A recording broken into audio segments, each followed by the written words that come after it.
Welcome to Impact OC, the only program showcasing the people and organizations shaping Orange County. With your host, Don Camber. Hello, live from the OC Talk Radio studios at UCI's Beal Applied Innovation Center. I'm OC Talk Radio Public Affairs Director Don Camber with another great guest positively impacting our community. Today, I welcome Orange County Business Council President and CEO Jeffrey Ball. He's been appointed to the U.S. Chamber of Commerce's Committee of 100, also known as CCC 100. The committee consists of an elite group of chamber executives who advise the U.S. Chamber Board of Directors, enhance the U.S. Chamber's pro-business advocacy and coalition work, and strengthen chamber efforts to fight for American businesses. Thank you, Jeffrey, for being on Impact OC. Don, always great to see you and happy to be here. Jeffrey, please explain your role on the U.S. Chamber of Commerce's Committee of 100 and how it could benefit Orange County businesses. Be happy to. So the CCC 100 is a group of chamber executives from all across the country. We have representation from all 50 states, and the purpose of it is to have a concentrated group that can work with the chamber staff and the board to make sure that the chamber is focusing on the most appropriate priorities as they impact business, and then to have people that are out in the markets, so for myself being here in Orange County, to make sure that those attributes are being carried forward and that we get the benefit of that here in Orange County. What are the priorities? So the priorities of the chamber, we have quite a few that we're working on right now in terms of being able to support business. And first and foremost is the promotion of free enterprise and economic growth. Economic growth is something we're very focused on here at OCBC, so it naturally fits as part of the engagement with the U.S. Chamber. But it's advocating for pro-business policies, policies that will drive economic expansion, that will help with job creation, and also foster innovation. All three things that are extremely important for us here in Orange County. We also support tax policies that promote growth and competitiveness, and that's a big play right now on the federal level as we have some prior tax initiatives that are going to expire that we would like to see reinstated, such as the ability to fully deduct research and development expense. The other element of priorities involves workforce and education. Again, something that we're very engaged on here in Orange County through OCBC, but we have the America Works initiative that focuses on workforce development and closing the skills gap, and also promotion of immigration reform to address labor shortages in key industries, providing that pathway so that our workers that come from other countries have a clear path to be able to work in the United States, and employers can have comfort in regards to that.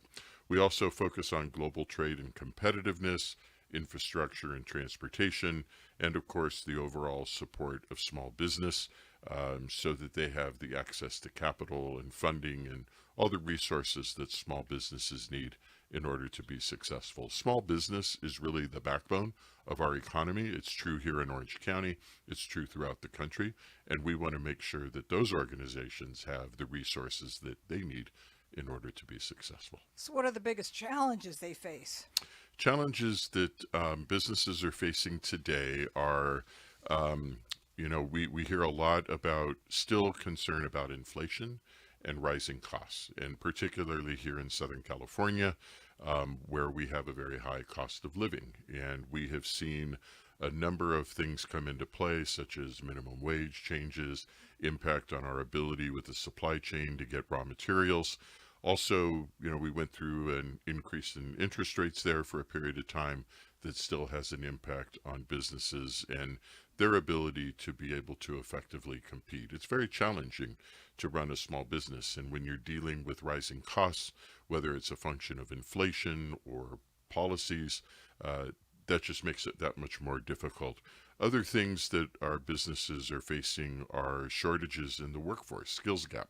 And that's something we're working on at OCBC to try to link business and education so that our education partners understand the skills that our employers are going to need, not just today, but into the future, and try to build that bridge between the two, so that some of our sectors, such as manufacturing, technology, healthcare, where they need more of a skilled workforce, that we have the ability to bring people in the workforce and upskill them to be able to meet those needs. And then, of course, we always hear about regulatory and tax burdens, particularly here in California, with a lot of excessive regulation that puts limits on the ability for our businesses to compete effectively. We just recently, this past year, had a warehouse bill that was approved in the state of California, which puts significant limitations on businesses that are looking to either expand or build new warehouse space. And of course, that's important when it comes to goods movement, and can lead to issues around supply chain disruption, which also can be a factor. If you're a small business and it's hard for you to get your raw materials, that definitely has a very difficult, puts a difficult position. And then the last thing I would mention that people hear about now and then, but businesses have to think about every day, is risks around cybersecurity and data privacy and all the elements of technology. You know, big companies have lots of resources. They have whole departments that can focus on security, and for our small businesses, they don't have that, and so they have to rely on vendors.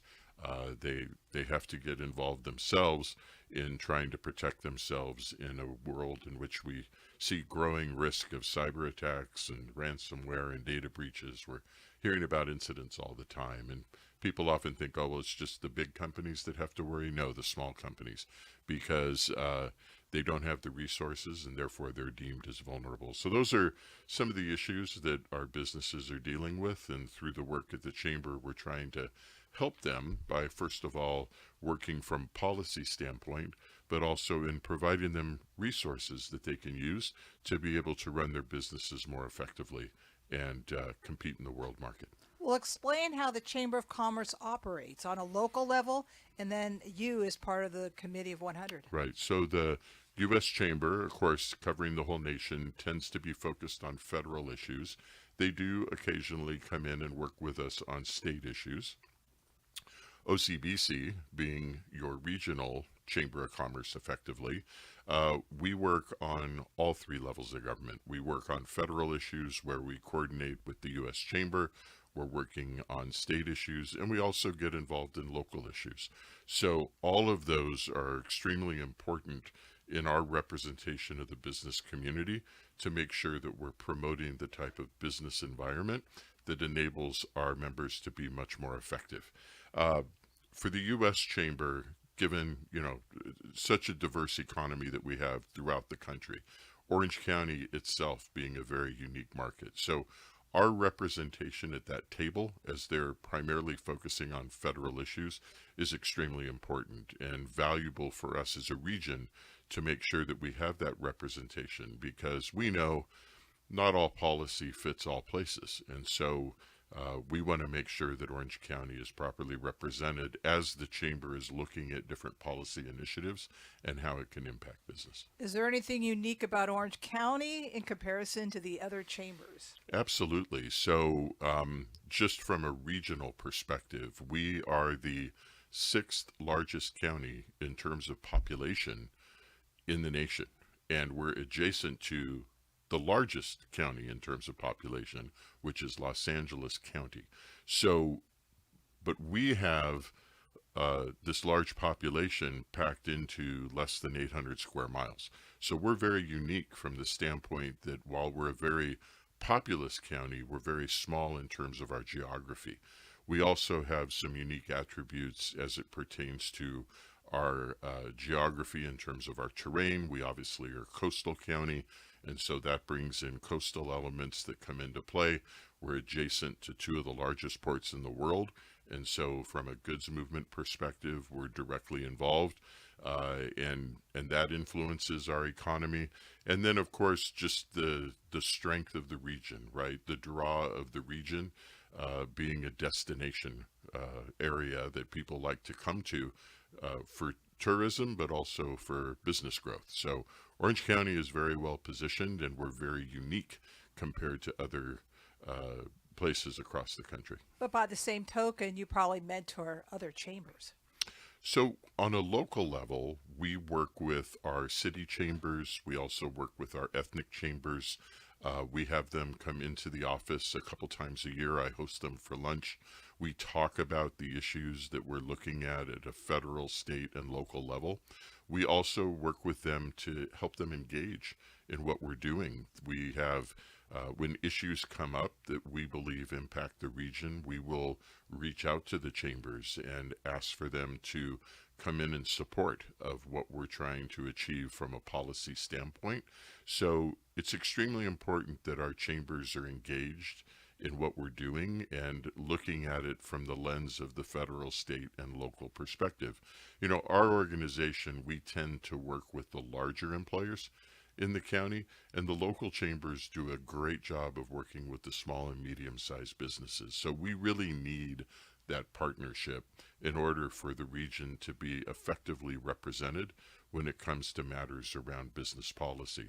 I myself am an entrepreneur, a small business owner, and all of my businesses are directly engaged with their chambers because those local chambers are an important resource for small businesses like mine to be effective. And if we as OCBC can help make those chambers even more effective through our partnership, then that's a win-win.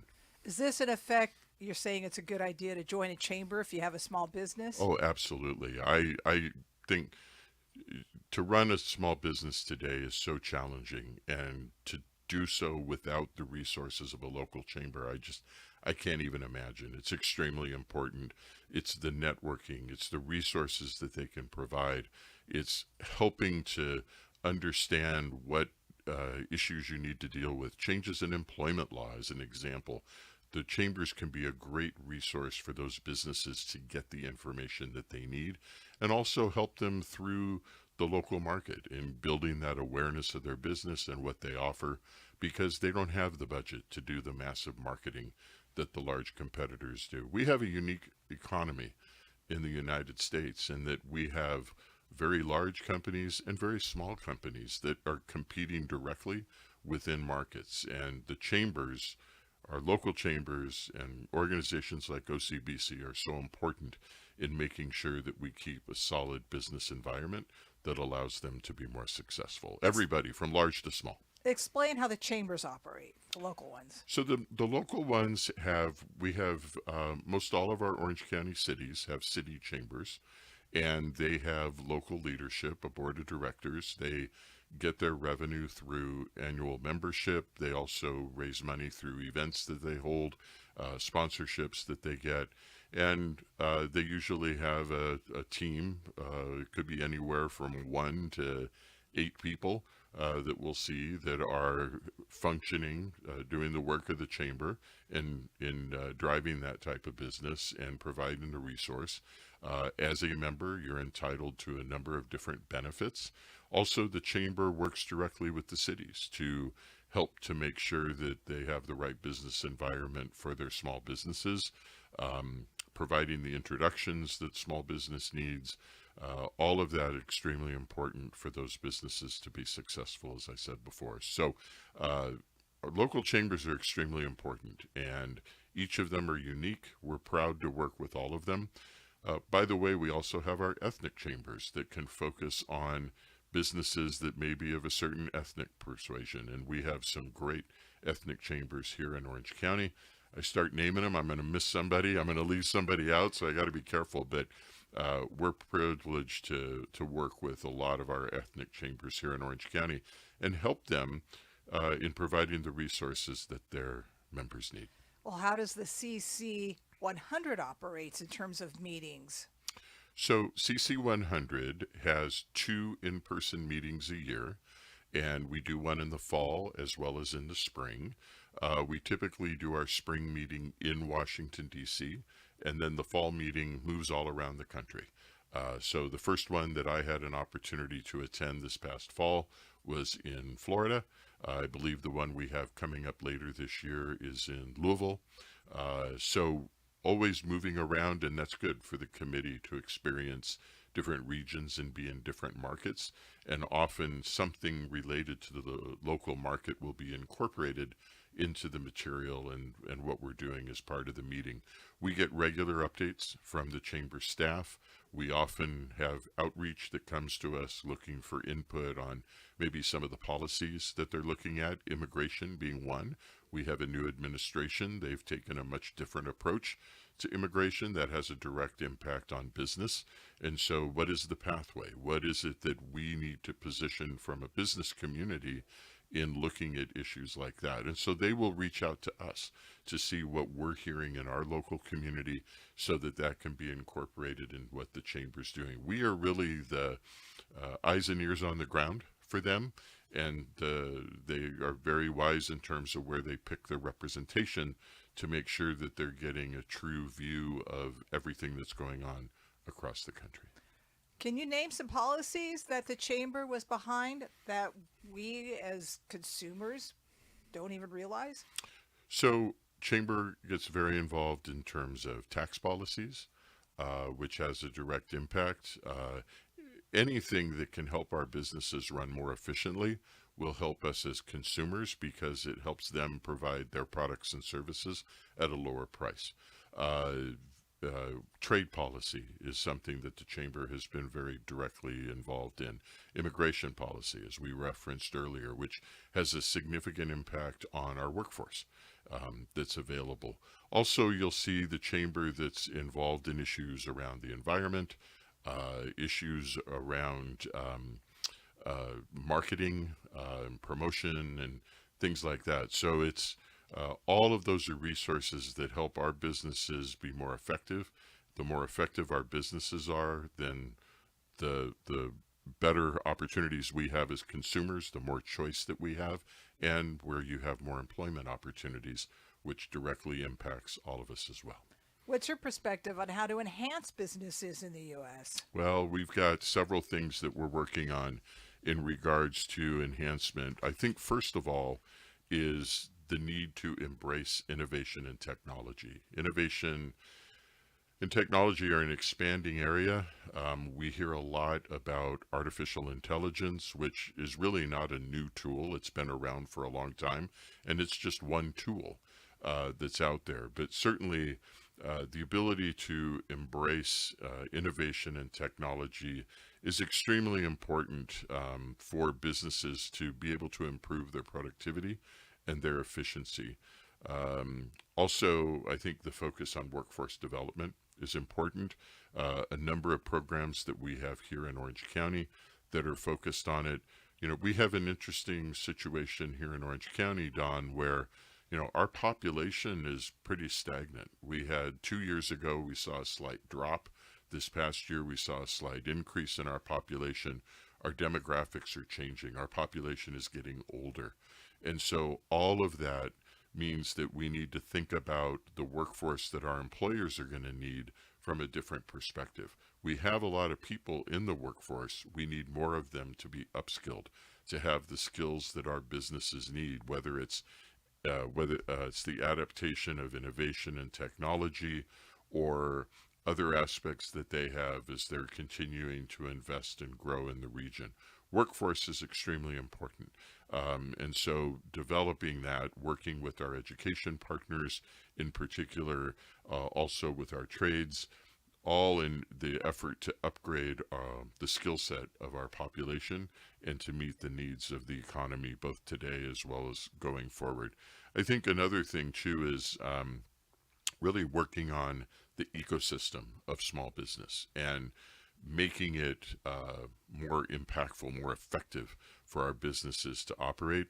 Part of that is the need to really streamline regulations. Our businesses have so many regulations, particularly here in California, that they have to follow. It's a lot. And I never, in all my years of banking and my years here in running OCBC, I've never met an entrepreneur who went into business because they wanted to be an expert in regulation. they just want to make pizzas. They just want to make widgets, right? And they have all of these laws and regulations that they have to comply with. And oftentimes that detracts from the real work that they intend to do as a business. It detracts from their ability to provide products and services. It detracts from their ability to hire people. So things that we can do to streamline our regulations and lower our tax burdens so that the people who are investing their time and capital have an opportunity to keep a lot of that return, because without that incentive to invest, by being able to keep more of their return, then fewer are inclined to make those investments. And we need those private investments to continue to drive our economy and create more job opportunities for people in Orange County. Can you explain some of the regulations they have to go through? Well, it depends on the industry, but I think as a good talking point, we can look at employment law. Employment law in California is very complex. It's always changing. We also have very complex laws and regulations around environmental matters, and all with good intention, but we always seem to add them. We never seem to pull them away. And so if you're a small business, it's every year you have more and more things that you have to deal with from a regulatory perspective. It's been a long time since I've seen California pass a law that's truly supportive of business. Typically, we see things that are just adding on to regulation and requirements that they have to face. And the more they have to do that, that pulls resources from their core business. How can you change the policy? Well, it starts with the electeds, the people that we elect. And at OCBC, we're proud to support representatives on both sides of the aisle that recognize the importance of business and the need for economic growth and development, and how policies can directly impact that. So a lot of times it comes down to the voting. And in Orange County, we have very good representation that understands the needs of the business community. I think in comparison to other regions where we see policies that are less business friendly. But our Orange County delegation is very strong, and of course we work with them and making sure that they have the facts and information that they need so that they can understand how certain policies can have an impact. As an example, I spoke earlier about the warehouse bill, and it's a bill that puts specific limitations on the ability to remodel or build a warehouse. So when we do this, it was primarily done for environmental reasons, which we understand. But when we're handcuffing our businesses so that they don't have the ability to expand the way they would like, well, that takes away job opportunity. And so we just have to look at all of these from an understanding of the impact that it can have.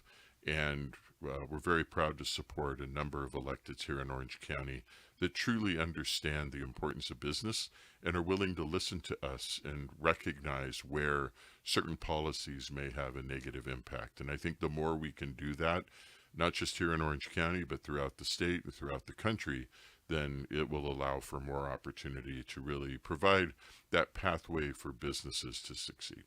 How are you able to manage your time by being on the committee and leading the Orange County Business Council? Well, a lot of the issues that we're dealing with at CCC 100 are directly related to what we're doing here at OCBC. It's very rare that we're in a situation where we're in conflict with what it is that the chamber is trying to do.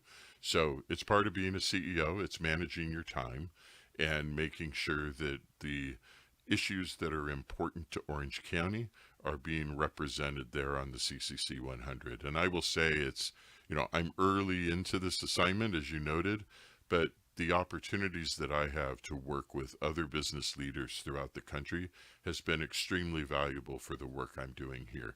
And having come out of the banking industry and still being somewhat new to this role, having those people as reliable partners and a great source of information. We have some incredible leaders in the CCC 100 that have been doing this for much longer than I have, and I always appreciate the opportunity to learn from them. So it's a balance, but the good news is it's so well connected to what we're trying to do in Orange County that it's been a great benefit. Well, thank you, Orange County Business Council President and CEO Jeffrey Ball, for being on Impact OC. He's been appointed to the U.S. Chamber of Commerce's Committee of 100, also known as CCC 100. And I thank everyone for tuning in. I'm OC Talk Radio Public Affairs Director Dawn Camber. Have an impactful day. You've been listening to Impact OC, the only program showcasing the people and organizations shaping our community. Right here on Orange County's only community radio station, OC Talk Radio.